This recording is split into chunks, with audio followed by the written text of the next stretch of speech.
Hi guys, welcome back to the channel. Thank you for joining me and thank you for your continued support as always. Right, so there has been a lot of unhappiness, shall we say, in the Labour Party and the Labour government over the plans to reform the benefit system and PIP especially. But it now looks as though the government have all but confirmed, it's in all of the major newspapers at the moment, and backbenchers have been talking about it as well, that that one of the aspects of these reforms may well be scrapped. Now we know that they're planning to tighten the criteria on getting PIP. They're planning to increase the number of points that you need in certain aspects to get PIP. So, for example, you need to score 4 points in one of the categories that they're going to mention in order for you to qualify in the first place. You will then need another 4 points to get the basic level, and another 8 points, or another 8 points to get the higher level. So that's what they're planning to do in terms of trying to reshape PIP, should we say. And that's come under a lot of scrutiny and a lot of pressure from people, not just charities and things like that, but also the backbenchers have been very unhappy with the proposals they've been putting out. Another one of the proposals was a freeze to PIP for next year, so that PIP wouldn't rise with inflation next year. Now it looks as though that particular aspect has been scrapped, so it looks as though the freeze to PIP won't happen next year after all. Now of course this is a small win, because it means that those people who would have lost out a fair amount of money because PIP didn't go up with inflation will now of course get that money. However, the bigger issue is going to be this tightening up of criteria, because everyone, from what they're saying, is going to have to go through it. It's not just those who are new claimants, it's going to be people who are existing claimants as well. When your renewal comes up, you will then be part of this new tightening up of the regime.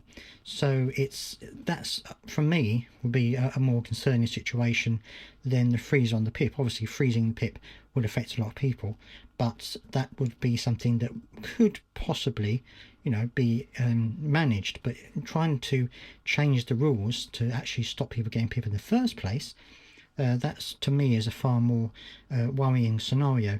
Now it looks as though they're going to try and target the younger generation, so 18-year-olds up to 25 or something like that. It looks as though they're going to try and do that with a fair degree of urgency. But what I would say is, as a lot of people have said in the comment section, they're doing this the wrong way around, I think, because I think what they should have done is set up ways for young people 18 to whatever, set up ways for them to get into a job, or to get into training, or to get into an apprenticeship or something like that. Not a YTS scheme sort of thing, because that was rubbish, but something along those lines that's better. If they had set that up first and then said, right, now we're going to clamp down on people of that age getting benefits, that would have been a way of getting people into benefits, because they're saying that a lot of these younger people now who are on benefits just don't want to work. And I did see an article where they're saying that a lot of Gen Z people now, young Gen Z people, are thinking of stopping going to work because they can't cope with it. Now, of course, you can read into that whatever you want. You can have your own opinion on that, whatever you want.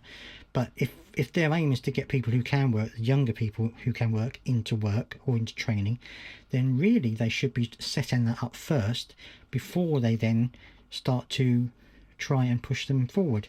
And of course the other aspect to it is of course trying to get a job, not just for the younger people, but also for the older disabled people who they're going to try and push out of PIP by tightening up this criteria.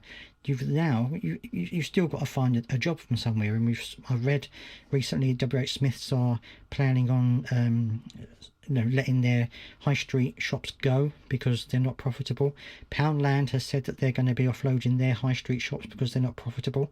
So these are all businesses that are cutting jobs because they can't make a profit, they can't make a go of the businesses in the UK. And then you've got the government coming in and saying, right, we want more people into work. But that's the trouble. If you want more people into work, you've got to make sure there are other jobs available. Otherwise, what's going to happen? Nothing's going to happen. Everyone is going to be looking for, you could have like 100 people looking for the same job, it's just going to be ridiculous. But anyway, let me know what you think about this news about the PIP freeze, because that's something which can be celebrated, I suppose, in some ways, even though it's not entirely good news. The announcement is supposed to come out tomorrow. I will, of course, keep you up to date with everything that's going on. So if you've got this far, please do subscribe so you can be kept up to date with everything that's going on in the news in regards to PIP and benefits in general. And I hope you're all staying well, and I will see you next time. Bye bye for now.